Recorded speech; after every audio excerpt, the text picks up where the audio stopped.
Vice ganda nanganganib kay Marcos Jr. Bakit kaya? So ito na, manorin natin yung kay Vice ganda. Ito nga, no, President Marcos Administration PhilHealth issue. So panoorin natin. PhilHealth, Diyos ko, Nakakapanghina. oo, kung ikaw ay mahirap at nagbayad ka ng maayos sa PhilHealth, At hinulugan mo yun. pag nabalitaan mo yung ginawa sa PhilHealth, mamamatay ka agad. Alam mo yung magnakaw ka pa lang, ang sama na nun. Oo. Pero yung magnakaw ka sa mahirap at sa mga may karamdaman, grabing kademonyohan Oo. yun. At yung Ang kademonyohan yun na yan, hindi lang kayo magdudusa, pati mga kaapu-apuhan yung magdudusa sa ginawa nyo, mga walang yakay. Tsaka isipin mo, di ba, paano ka nakatulog na alam mong kinuha mo yun sa pera ng mga Hindi naman tao? natutulog yung mga addict din yung mga yan. Umaas. Itong ina. Urging you to resign. Resign po.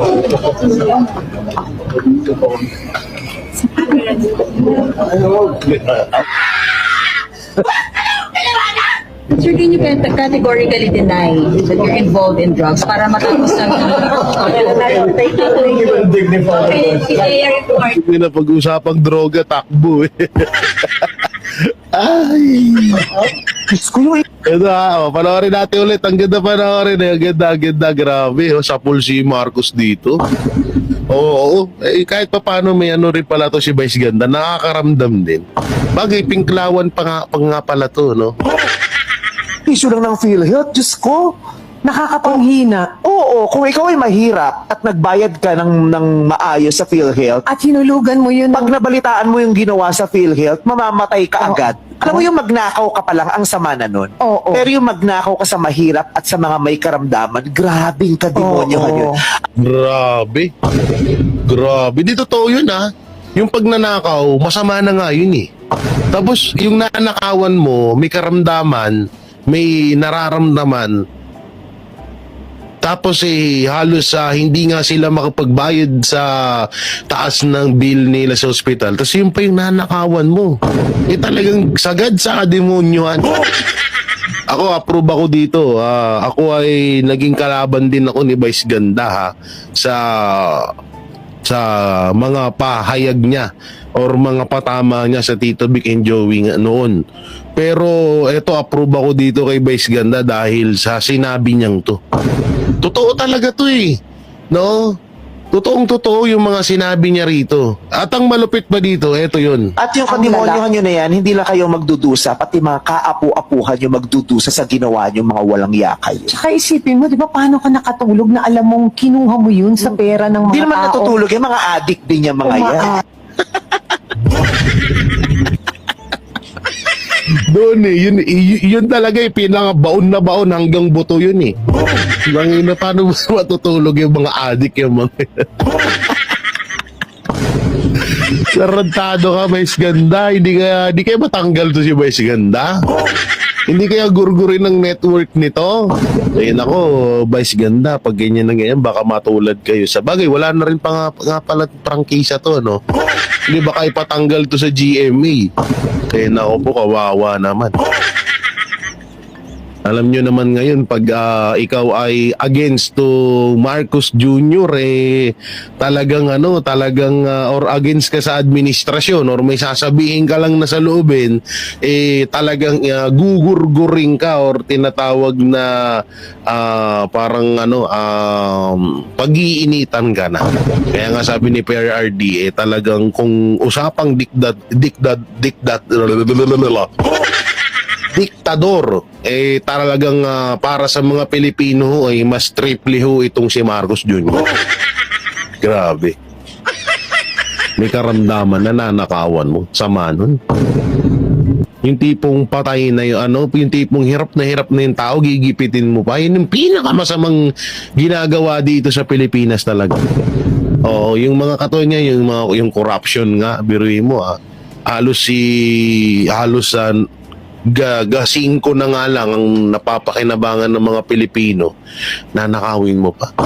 Demonyo talaga kung may tuturing. So yung mga banateros, mga kabiyaya, nung may kukomento nyo sa napanood nyo at mga dito sa kay Vice Ganda, sa mga sinabi ni Vice Ganda. Pero dito muna tayo sa ito yung etong pagbaba ng isa sa mga talagang hanggang ngayon iniisip ko na kung saan nila nakuha itong surbi na ito. Surbi. Hindi ko talaga alam kung saan, kung talagang kung anong pumapasok sa utak ng gobyerno na hindi ba iniisip ni Marcos na may mata at tenga din tayo?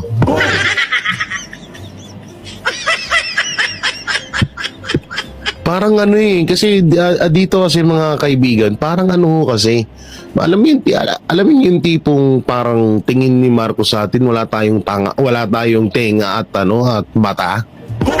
Yung tipong parang wala tayong nalalaman sa nangyayari sa buong Pilipinas. Alam niyo yun? Grabe niya tayo maliitin no? Grabe niya tayo hamakin na ang tingin niya sa atin parang napakababang nila lang na walang alam sa mga nangyayari dito sa Pilipinas. Ito kasi yung papanoorin natin. Pagbaba ng crime rate sa Pilipinas, hindi ka panipaniwala. Sabi ni official. Yeah. Totoo naman, hindi naman kapanipaniwala. So panoorin natin to. Hindi naniniwala ang dating tagapagsalita ng palasyo sa ulat ng PNP na bumababa ang krimen sa Metro Manila. Kung bakit, alamin sa balita ni Berhil Parba. Talagang bumalik.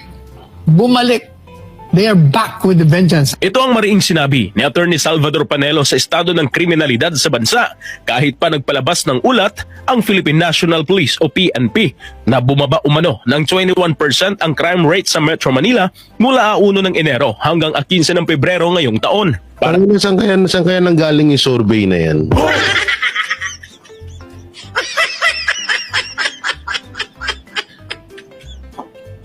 Unang-una,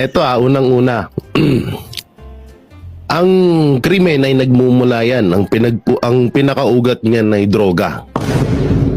So doon pa lang, sa dinami-daming nahuhuling mga droga, ngayon, sabihin na natin meron talagang nahuhuli ng mga droga, pero walang nahuhuling drug lord.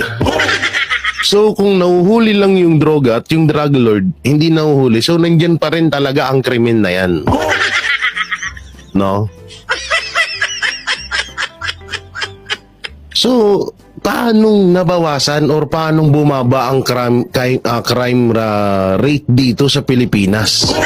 Halos araw-araw tayong nakakapanood ng mga batang ginagahasa, mga batang dinudukot, mga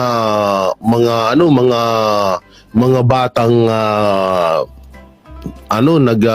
nananakit, yung mga adik na nabibidyoan na nagsashabu, yung mga adik na naaaktuhan ng mga nagnanakaw, pumapatay, nanggagahasa. So paano yun? Hindi ba crime yun?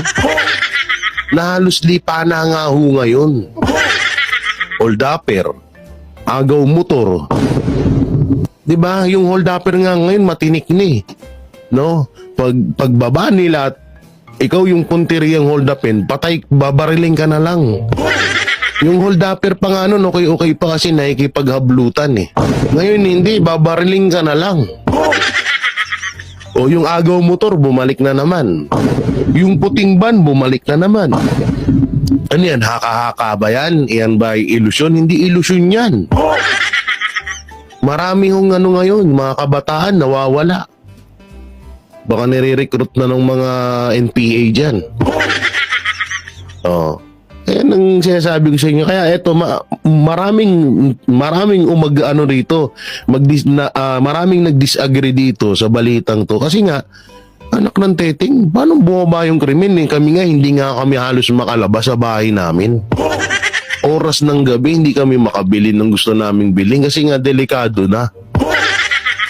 Bukod sa napakamahal pa ng bilihin, delikado na.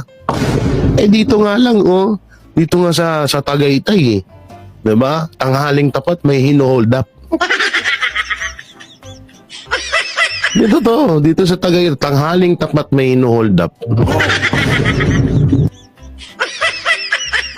lalo pa kaya sa mga magugulo talagang lugar. 'Di ba? Oh. Tangina, hindi ako naniniwala dito. Para kay Panelo, hindi totoo ang mga inilalabas na figures ng PNP dahil sa mga nangyayaring krimen ngayon. Yan ang sinasabi natin ngayon, sinabi ko kanina. Ang kidnapping dito, biglang tumaas, hayag-hayagan.